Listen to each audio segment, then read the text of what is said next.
আমি একটা কথা বলি।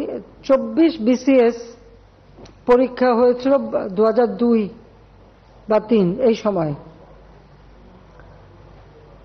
ওই বিএনপি আমলে সেই সময় যে পরীক্ষা হতো আর যত চাকরি হতো, এটা কিন্তু কারো পরীক্ষা টরীক্ষা না, ওই হাওয়া ভবন থেকে তালিকা পাঠানো হতো আর সেই তালিকাই হতো। এবং সেই সময় ঢাকা কলেজে পরীক্ষা হয়, একটা বিশেষ কামরা তাদের জন্য আলাদা রাখা হয়, যেখানে বসে তারা পরীক্ষা দিয়ে পাশ করে চাকরিতে ঢোকে। তখন কোনো উচ্চবাচ্য নাই। এই যে প্রশ্নপত্র ফাঁস বা কোনো কিছু, এই যে অনিয়মগুলি তো তখন থেকে শুরু। আমরা সরকারে আসার পর 2009 থেকে কিন্তু সম্পূর্ণ এই জিনিসটা বন্ধ করে দিয়েছিলাম, এবং যারা এই সময় জড়িত ছিল তাদেরকে ওখান থেকে সরিয়ে দেওয়া হয়েছিল। 2018-র পরে এই যে কোটা আন্দোলন এইসব কিছু হবার পর এই গ্রুপটা আবার কি করে যেন এখানে জায়গা করে ফেলে, যেটা এখন ধরা পড়েছে। আমরা কিন্তু একটা জিনিস, অনেক সময় এগুলি ধরতে গেলে অনেকে বলবে এটা প্রচার হলে ভালো হবে না, ইমেজ নষ্ট হবে, অমুক হবে। আমি তাতে বিশ্বাস করি না। কিসের ইমেজ নষ্ট হবে? অন্যায় বা অবিচার যেটা করবে তাকে আমি ধরবই, তাতে আমার উপরে যত মানে ইমেজ হোক কি হোক এটা আমি পড়া করবো না। তাদের ধরতেই হবে, তাদের বিরুদ্ধে ব্যবস্থা নিতেই হবে, কারণ এগুলি যদি সরিয়ে দেওয়া যায় তাহলে এটা চলতেই থাকবে।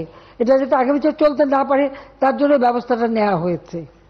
এটা অনেকে মনে করতে পারে যে আমাদের সময় না, এটা শুরু করছে সেই জিয়াউর রহমানের আমল থেকেই। আর খালেদা জিয়া শুধু আরো একদম বেশি। আর তখন তো তালিকা আসতো, সবকিছু তালিকা, এবং যা তালিকা ওটা মানতে হবে, না মানলে কেউ জানে বেঁচে থাকতে পারবে না। এই তো ছিল বাংলাদেশের অবস্থা, সেটা ভুলে গেলে চলবে? 2001 থেকে 2008 পর্যন্ত বাংলাদেশের অবস্থাটা কি ছিল? কেউ কোনো কথা বলতে পেরেছে? কেউ কোনো করতে পেরেছে? কি অবস্থা ছিল? এই যে অনিয়মগুলি করে রেখে গেছিল, সেইগুলিকে আবার সুস্থতায় ফিরে নিয়ে এসেছিলাম এই 18 পরের থেকে, মানে 19 এইসব আবার কিছুটা এরা হাত পেয়ে যায়, কিন্তু সেইগুলি বহুদিন থেকে পিছনে লেগে থেকে থেকে থেকে থেকে এখন ধরতে পেরেছি। যখন ধরা পড়েছে এটা তদন্ত হবে, বিচার হবে। আর যেটা বলেন যে হ্যাঁ, যারা বেনিফিশিয়ারি যদি তাদের খুঁজে বের করা যায় তবে তাদের বিরুদ্ধে ব্যবস্থা নেব না কেন? তাদের তো চাকরি করার কোনো মানে অধিকারই থাকবে না, কিন্তু সেটা খুঁজে দেবে কে? প্রশ্ন হচ্ছে এটা খুঁজে বের করে দেবে কে? যদি ওরা বলতে পারে যে অমুকের কাছে বিক্রি করতাম, তখন প্রমাণ করতে পারলে সেটা দেখা যাবে। তা আমিও সেটা বিশ্বাস করি যে এর বেনিফিশিয়ারি যারা তাদেরকে ধরা উচিত, তাহলে আর ভবিষ্যতে কেউ করবে না।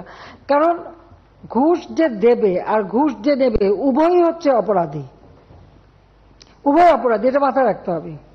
তো প্রশ্নপত্র যারা ফাঁস করে আর যারা সেই প্রশ্নপত্র ক্রয় করে দুজনই অপরাধী, এতে কোনো সন্দেহ নাই। কিন্তু খুঁজে বেরটা করবে কি? সাংবাদিকরা যদি চেষ্টা করে বের করে দেয়, ব্যবস্থা নেওয়া যাবে।